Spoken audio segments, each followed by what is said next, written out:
քաղաքացիական պայմանագիր խմբակցության անդամներն են խոսում այդ մասին, որ 2026-ին մենք հաստատապես նորից վերընտրվելու ենք։ Դուք կարծում եք, որ այդքան վարկանիշ ունի կուսակցությունը։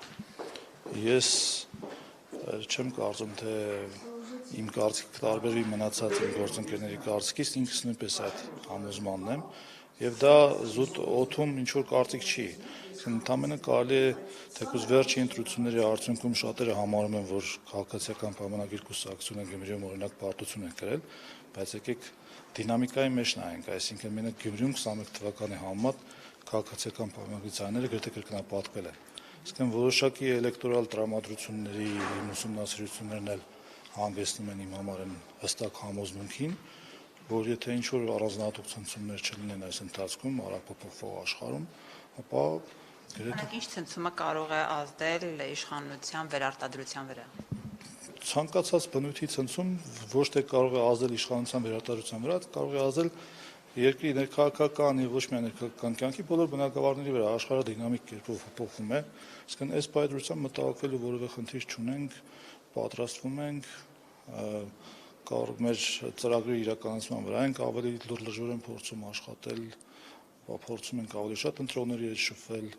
ու Գյումրիում բավական հաջող դա ստացվեց այն առումով, որ ձայները գրեթե մի քանի տարվա 3 տարվա կտրվածքով բավականին աճեցին։ Որ ծրագրերի վրա եք ավելի շատ կենտրոնացել, պարոն Ավետիսյան, որտեղ նախկին ծրագրերն արդեն բավական, եթե մենք ձեր ծրագրային դրույթներն ենք նախընտրական տեսնում, չկատարված խոստումներ շատ են։ Եկեք մի քիչ ավելի հեռուն գնանք եւ հիշենք Հայաստանի նախկինում իրականացված բոլոր ընտրությունները, բոլոր նախընտրական ծրագրերը։ Նախընտրական ծրագիրը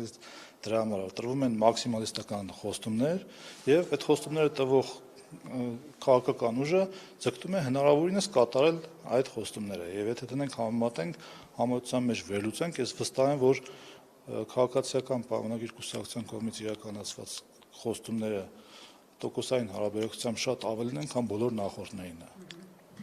Ամեն դեպքում մենք Հադրութ, Շուշի եք խոստանում, դեօկուպացիա եք խոստանում, չգիտեմ, Արցախի երաշխավորությունն եք խոստանում դառնալ, այդ ամեն չմնաց ծրագրի վրա։ Մենք կարծեմ պայմանավորվածություն ունենք հարցազրույցը։ Ծրագրերի մասին եմ ես խոսում։ Բազմաթիվ իսկ չեք հիշում ծրագրերը, որոնք որ կատարվում են, իրականացվում են, որոշ բարեփոխումներ ճիշտ է դեռ լիարժեք չեն ընկալվում, որ բարեփոխում, բայց ընթացքում արդեն ժամանակը ցույց կտա, որ մեր ծրագրի գրեթե, չգիտեմ, տոկոսային հարաբերակցությամբ դժվար է ասել, բայց զգալի մասը մենք իրականացրել ենք։ Ձեր անվան հետ նաև մի այսպիսի բան կա, դուրեր են տարածում, որ դուք Հայաստան ներմուծող քիմիկատների բիզնես եք իրականացնում եւ խանգարում եք այլ մրցակից ընկերություններին դա իրականացնել։ Իմ մասին այդ լուրերին առիթ ունեցել եմ անդրադառնալու, այդ թվում ձեր գործընկերներին մանրամասն ինֆորմացիա եմ տիրապետել, բացարձակապես իրականությանը չի համապատասխանում։ Ասում են, որ դուք Արայիկ Հարությունյանի հետ եք այդ բիզնեսը իրականացնում եւ իր հովանավորությամբ եք խոչընդոտում մրցակից ընկերություններին։ Իսկ փաստեր կան։ Մամուլի տեղեկություններն են ներկայացնում։ Մամուլի տեղեկությունները, որոնք որ հրապարակվել են, ես գիտեմ ում կողմից են ուղղորդվել են այն տնտեսվարողների կողմից,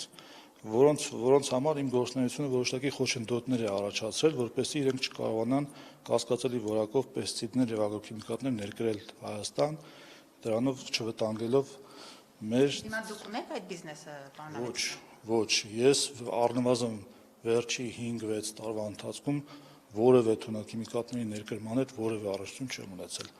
Նախքան հեղափոխությունը փոքրիկ բիզնես ունեցել եմ։